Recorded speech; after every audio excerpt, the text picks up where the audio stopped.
ಮೈಶುಗರ್ ಪ್ರೌಢಶಾಲೆಯನ್ನು 15 ವರ್ಷದ ಅವಧಿಗೆ ಜಿಲ್ಲೆಯ ಪ್ರಭಾವಶಾಲಿ ರಾಜಕಾರಣಿ ಒಬ್ಬರ ವಿದ್ಯಾಸಂಸ್ಥೆಗೆ ಉಚಿತವಾಗಿ ಗುತ್ತಿಗೆ ನೀಡಲು ಮುಂದಾಗುತ್ತಿರುವುದನ್ನು ವಿರೋಧಿಸಿ ಮೈಶುಗರ್ ಕಬ್ಬು ಬೆಳೆಗಾರರ ಒಕ್ಕೂಟ ಹಾಗೂ ರೈತ ಸಂಘಟನೆಗಳ ನೇತೃತ್ವದಲ್ಲಿ ಗುತ್ತಿಗೆಯನ್ನು ವಿರೋಧಿಸಿ ಮಂಡ್ಯ ನಗರದ ಸಂಜಯ್ ಸರ್ಕಲ್ನಲ್ಲಿ ಪ್ರತಿಭಟಿಸಲಾಯಿತು.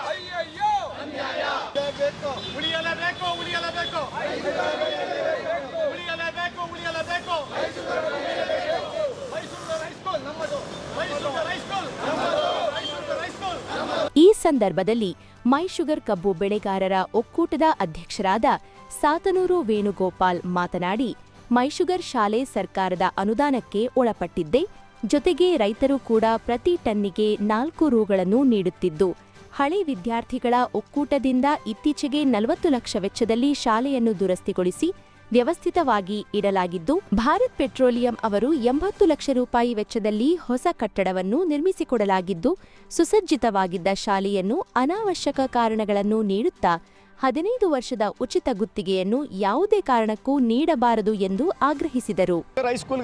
ಸ್ಕೂಲ್ನ ಇವತ್ತು ಆಡಳಿತ ಮಂಡಳಿಯವರು 15 ವರ್ಷಕ್ಕೆ ಖಾಸಗೀಕರಣ ಮಾಡೋಕ್ಕೆ ಹೊರಟಿದ್ದಾರೆ. ಅಂದರೆ ಗುತ್ತಿಗೆ ಹೆಸರಲ್ಲಿ, ಗುತ್ತಿಗೆ ಅಲ್ಲ ಇದು, ಪರಬಾರೆ ಇದು. ಹಿಂದೆ ನಾವೊಂದು ಅಧ್ಯಕ್ಷರಿಗೆ ಹೇಳಕ್ಕೆ ಇಚ್ಛೆಪಡ್ತೀವಿ, ಇದೇ ಉಸ್ತುವಾರಿ ಸಚಿವರ ನೇತೃತ್ವದಲ್ಲಿ ಹಿಂದೆ ಅವರ BJP ಸರ್ಕಾರದ ಅವಧಿಯಲ್ಲಿ ಇವರು ಚಳವಳಿ ಮಾಡಿದ್ರು. ಎತ್ತಿನ ಗಾಡಿ ಮೆರವಣಿಗೆ ಏನು ಅವತ್ತಿನ ಸರ್ಕಾರ 40 ವರ್ಷದ ಇದು ಗುತ್ತಿಗೆ ಕೊಡುವಂಥ ಸಂದರ್ಭದಲ್ಲಿ ಖಾಸಗೀಕರಣ ವಿರೋಧ ಮಾಡಿ ಇವರು ಚಳವಳಿ ಮಾಡಿದ್ರು. ಆದರೆ ಇವತ್ತು ಇದೇ ಆಡಳಿತ ಮಂಡಳಿ ಸರ್ಕಾರ ಮತ್ತು ಅಧ್ಯಕ್ಷರು 15 ವರ್ಷ ಕೂಡ ಕೊಟ್ಟಿದ್ದಾರೆ. ಯಾವ ಕಾರಣ ಅವ್ರು ಹೇಳ್ತಾ ಇದ್ದಾರೆ, ಹೇಳುವಂಥ ರೀತಿಯಲ್ಲಿ ಶಾಲೆಯಲ್ಲಿ ಮಕ್ಕಳಿಲ್ಲ, ಶಾಲೆ ಶಿಥಿಲೀಕರಣಗೊಂಡಿದೆ ಅಂತ ಹೇಳ್ತಾ ಇದ್ದಾರೆ.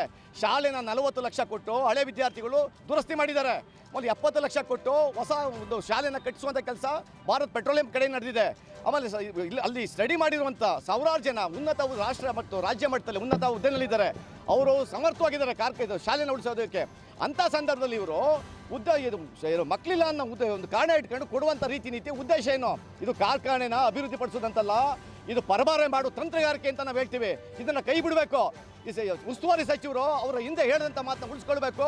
ಸ್ವಲ್ಪ ತಿಳಿ ಹೇಳಬೇಕು ಈ ಅಧ್ಯಕ್ಷರ ಧೋರಣೆ ಇವತ್ತೇನಾಗಿದೆ, ಏಕಪಕ್ಷೀಯ ಧೋರಣೆ ಆಗಿದೆ.